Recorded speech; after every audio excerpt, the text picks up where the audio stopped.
সকাল বেলাতে সাহারি খাওয়ার পরে আপনার আম্মা অসুস্থ হয়ে পড়েছে, আপনার আম্মা বিমারে আক্রান্ত হয়ে পড়েছে। আপনি সকাল বেলাতে আপনি সাহারি খাওয়ার পরে আপনি গোপালনগর গ্রাম থেকে আপনি ধুলিয়ান হসপিটাল চলে গেলেন। ধুলিয়ান হসপিটাল যাওয়ার পরে আপনি সেই জায়গা থেকে আপনি সে ডাক্তার বাবুর কাছে গেলেন এবং ডাক্তার বাবুকে বলছেন, ডাক্তার বাবু উম্মুক ওষুধটাকে আপনার কাছে আছে। ডাক্তার বাবু বলছে, জি না না, আপনি আমার কাছে পাবেন না, জঙ্গিপুরও পাবেন না, আপনি চলে যান বহরমপুর হসপিটাল চলে যান, বহরমপুর নাসিবুম চলে যান।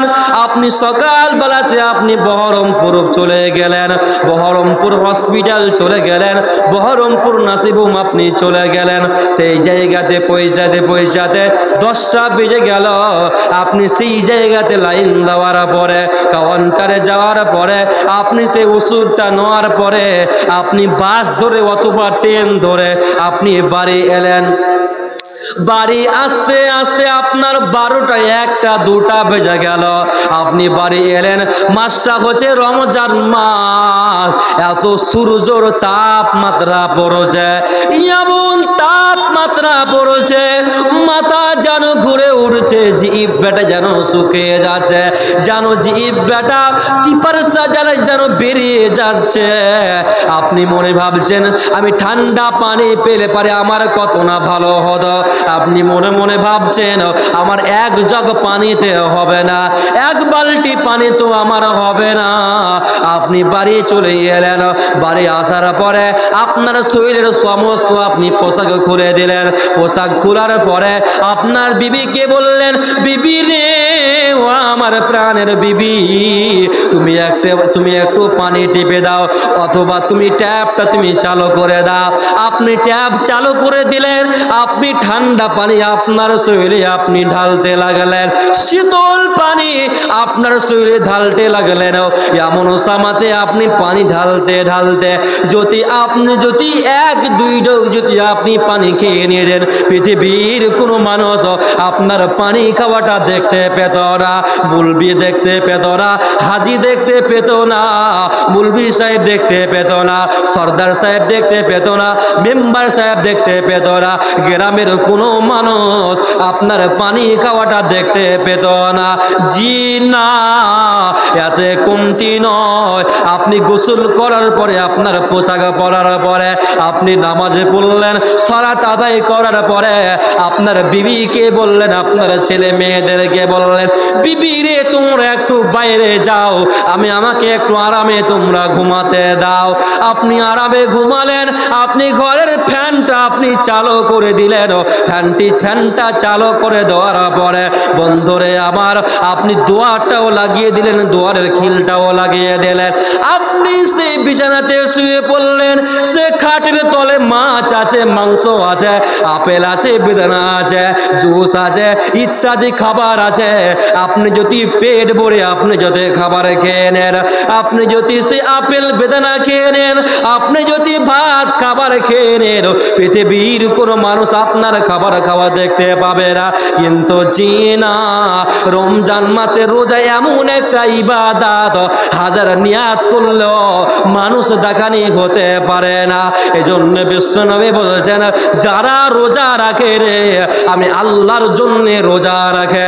এই জন্য বিশ্বনবী বলছেন, রমজান মাসে আমি আল্লাহকে সন্তুষ্ট করার উদ্দেশ্যে রমজান মাসে রোজা রাখলো, শ্যাম পালন করলো, যারা আমার সমস্ত হুকুমকে মেনে নিল, আমার সমস্ত বিধানকে মেনে নিল, আমার হুকুম আকামকে মেনে নিল, তবে আল্লাহ বলছেন লাআল্লাকুম তাত্তাকুন, তারাই মুত্তাকিন বেনে যাবে, তারাই আল্লাহ ভীতি অর্জন করতে পারবে, তারা কামিয়াব হয়ে যাবে, তারা সাকসেসফুল হয়ে যাবে, তারা উত্তম ব্যক্তি হয়ে যাবে। ওয়াতে বন্ধুরে ভাইরে আমার বাপজে গণ আমার, রমজান মাসে আমাদেরকে বেশি বেশি করে কোরআন তেলাওয়াত করতে হবে। সুবহানাল্লাহ, আলহামদুলিল্লাহ, আস্তাগফিরুল্লাহ, আস্তাগফিরুল্লাহ, আস্তাগফিরুল্লাহ পড়তে হবে। বেশি বেশি করে আপনি দান করবেন, রমজান মাসে বেশি বেশি করে আপনি নফল সালাত আদায় করবেন। বিশ্বনবী বলছেন যদি কোনো বান্দা যদি রমজান মাসে এমনি ইবাদত করলো তাহলে 10 গুণ থেকে নিয়ে 700 গুণ পর্যন্ত আমি আল্লাহ তার নেকিটা আমলনামায় আমি রব লিখে দেব। তাহলে পৃথিবীর জমিনে এমন একটা ইবাদত আছে হাজার আপনি নিয়াত করুন মানুষ দেখানি করবেন, মানুষ দেখানি হয় না। এই জন্য আল্লাহ বলছেন ইয়া আইয়ুহাল্লাযীনা আমানু কুতিবা আলাইকুমুস সিয়াম। আল্লাহ তামাম পৃথিবীর মুমিন বান্দা বান্দীদেরকে বলছেন, যারা আল্লাহ বলছেন হে আমার বান্দা বান্দিরা, যারা তোমরা আমি আল্লাহকে এক বলে মেনে নিয়েছো, তোমরা আমার হুকুমকে মেনে নিয়েছো, যারা আমার কোরআনের প্রতি ঈমান এনেছো, তাকদীরের প্রতি ঈমান এনেছো, তো আল্লাহ সুবহানাহু ওয়া তাআলা বলছেন হে পৃথিবীর ঈমানদার বান্দা বান্দিরা কামা কুতিবা আলাল্লাযীনা, আল্লাহ বলছেন আমি তোমাদের উপরে সেই সিয়ামকে, তোমাদের উপরে সেই রোজাকে আমি আল্লাহ সুবহানাহু ওয়া তাআলা ফরজ করে দিয়েছি। কেন? লাআল্লাকুম তাত্তাকুন, শুধু তোমাদের উপরে সেই রোজাকে ফরজ করি নাই, আমি আল্লাহ তোমাদের পূর্বপুরুষদের উপরেও সে সিয়ামকে সেই রোজাকে আমি আল্লাহ সুবহানাহু ওয়া তাআলা ফরজ করে দিয়েছিলাম। কেন? লাআল্লাকুম তাত্তাকুন, যাতে করে তোমরা মুত্তাকিন হতে পারো, যাতে করে তোমরা কামিয়াব হতে পারো, যাতে করে তোমরা মুমিন হতে পারো, যাতে করে তোমরা সাকসেসফুল হতে পারো। এই কারণে আমি আল্লাহ তোমাদের উপরে রোজাকে ফরজ করে দিয়েছি, সিয়ামকে ফরজ করে দিয়েছি। তাহলে এই রমজান মাস এমন একটা বরকতপূর্ণ মাস, এই মাসে কোরআনকে নাজিল করা হয়েছে, এই মাসে কোরআনকে অবতীর্ণ করা হয়েছে।